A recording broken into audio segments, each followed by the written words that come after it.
What's up, guys? I'm going to take you through 10 of my favorite ab exercises. This is going to be a rep-based workout. You don't need any equipment, you just need a mat, and we're going to start by laying down on our back.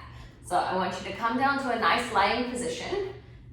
Reach your fingertips towards your heels, just as a measure to pull the shoulders away from the ears. Now I want your arms to press firmly into the mat so they're really working, okay? It shouldn't just be loose arms by the body. I want them to really be firmly asserting into the floor. That's including your hands. And then think about a slight tuck at the tailbone so you start to take away some of that mouse house under the hips. From here, I want you to bring the knees to tabletop position, and I want you to find the shins parallel to the floor and a flex through the feet. Now I want you to start to drop just your right heel to the floor slowly, keeping that 90-degree bend, and then exhaling, drawing back up to starting position. That's one. We're gonna go left side now, drop down, exhale, draw it all the way up. Two. We're gonna go to 10 repetitions total. So each time I want you to think about inhaling down and then exhaling on the way back up. So nice inhale down, exhale through the mouth to control all the way back in. We've got 5 reps left. You're keeping that nice 90-degree shape the entire time. Good, next staying nice and relaxed. Let's go one more time on each side. There it is, good, last one. From here, I want you to stay here, but we're gonna go hand over hand behind the nape of the neck. Roll up to the tips of the shoulder blades. We're gonna start to lower both heels down to tap. Exhale, draw it back up. So that's 1. Good, we're going all the way down 2. Now if you need to modify, maybe your feet just drop to here and don't fully touch the ground, that's totally fine. With the hands behind the head and the shoulder blades lifted, we're gonna get a little bit more upper abdominal work, which is gonna be a nice added bonus given that that heel lower is really focusing on those lower abs. Let's go 3 more, we'll keep the head lifted. We go 2. Last 1. Good. Squeeze those heels together, toes apart. Push your feet all the way away from you. Exhale, drag, squeeze to draw back into starting position. Knees stop above the hips. That's 1. Again, sticking with that 10 count. We got 2. Big push away. Really squeeze the heels to shut the hip flexor off as you drive in. Shoulder blades stay nice and lifted. You imagine you've got an apple underneath that chin, so you're not overly tucking the neck. There we go. We've got 5 more.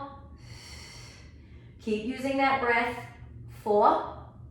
Good, maybe we get the shoulder blades up a little higher. 3, they're gonna stay here. We go 2, and last 1. All right, now we're gonna lift higher as we rotate through center to come into a crisscross, counting every left and right as 1 rep. So that's 1, 2. Now I want you to imagine you've got a string coming through your top that's pulling you up a little bit higher each and every time. Legs charge long as they reach away from you. That's 5, halfway. 6, good, here we go. 7, it's not a break after this.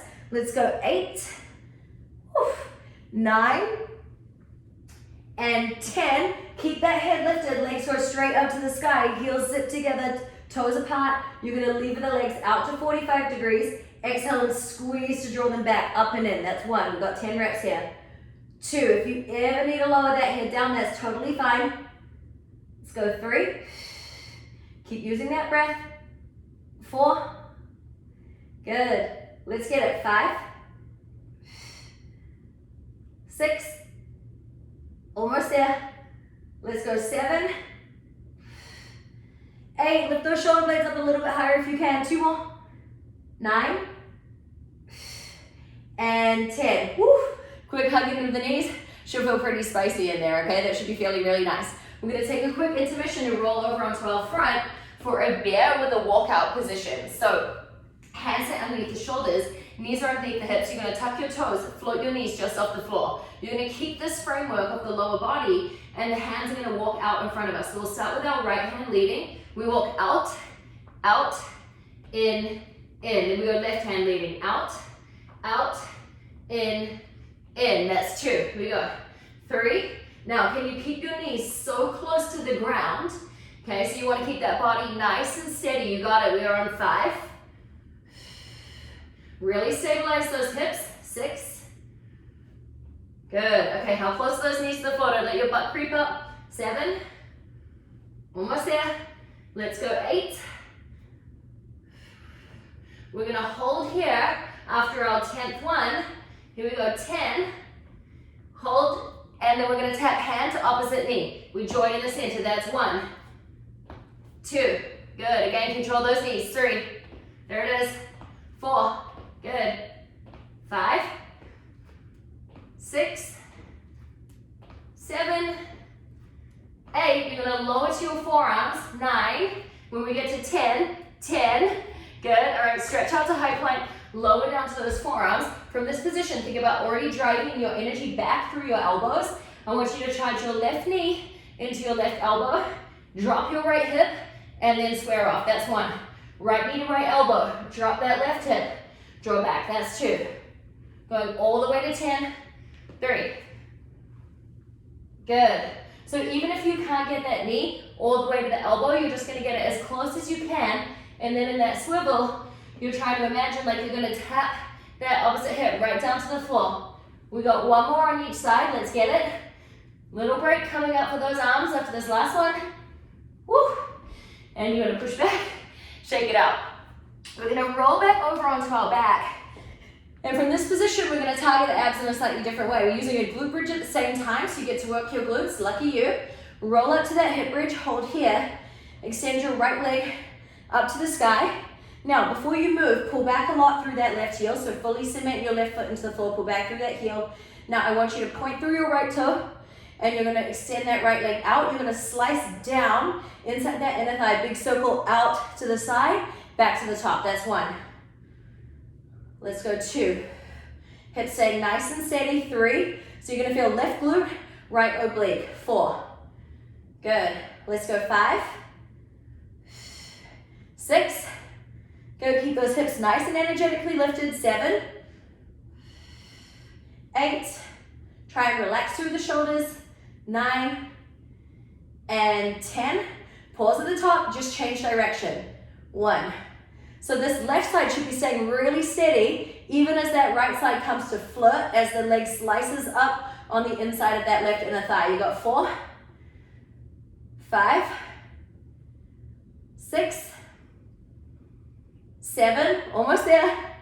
Let's go 8, 9, don't break with the hips. 10, I just want you to float that right foot down and then take that left leg straight up to the sky, point through the toes. Now, find that pullback through your right heel before you start to move. So get that right glute, right hamstring working. We slice down, in, around, and up. 1, 2. So now we're going to spread that same love to this left side. 3, 4. Good. 5, 6. Almost there. 7, 8. Good. 9. Control those hips. Come on, keep them nice and level. 10. We're going to change direction. Don't go anywhere. Don't you dare drop those hips. 10. Woo! 9. That right glute should be feeling sizzle season, baby. Let's get it. 8. 7. Nice generous circles. 6. 5. 4. Almost there. Let's go. 3, 2, and 1. You can float that leg all the way down, lowering down here. We're coming into a dead bug press, one of my favorites. So hands are going to press into the knees, knees simultaneously press into the hands. Flex through your feet and shins are parallel to the floor. Okay, now I want you to keep your left side connected. Sorry, right side's going to be on the move. You're going to reach that right arm straight up above the right shoulder. This side should be pushing so strong and straight that if you could see my tricep, you'd see it's really working. I'm going to inhale, reach away. Exhale, draw back to that starting position. 1. So left side keeping that isometric hold. 2. Right side really reaching out long, using that exhale through your mouth to draw the leg back in each time. That's 3. All the way to 10 on this right side. 4. Let's go 5. 6. 7. Don't bring that right knee in too close. You want to stop when the knees are lined up. 8. Good. There's no break in between. It's a direct change over. 9. And 10. Right hand, right knee joint. Left side's on the move. Now really make it a push through that right side. You don't want to get lazy on that second side. 2. 3. Keep that left foot nice and energetic. 4. 5. Almost there. Let's go 6. 7. Big reach. I should feel some nice shoulder mobility going on this left side. 8, 9, you're going to join the hand to the knee after this last rep. Hold. Hold and press, 10 seconds, hold, 10, 9, 8, come on, really feel that fire in your lower abs as you drive your hands into your knees into your hands. You got 5, 4, 3, 2, and 1. Little rest. Can't leave out my favorite ab drill of all time, 90-degree abs. So you're gonna come back into that plank position, hands underneath the shoulders. I'll rotate a little so you can see more of what's happening with my legs. High plank, we're gonna count every single repetition, okay? So right knee draws to right elbow, thread that leg underneath. You're gonna drop the right shoulder as it comes under. Eye gaze follows the foot, step it back. That's 1. Here we go, left side. Draw the knee in, thread the leg underneath. 2. Now, if you need to modify and you can't fully get the twist, you could just take the knee over to the opposite elbow. Good, that's 4. I love this exercise. You got 6 more. Good, so really dropping that shoulder as the leg threads underneath is gonna help you get more range of motion. 4 more reps, here we go. 4, 3, 2, last one. And drop down to those knees, take a little shake out, and that was your quick ab circuit. If you wanna add on a little bit more, go ahead, take 60 seconds break, and then you're gonna repeat that 1 to 2 more times.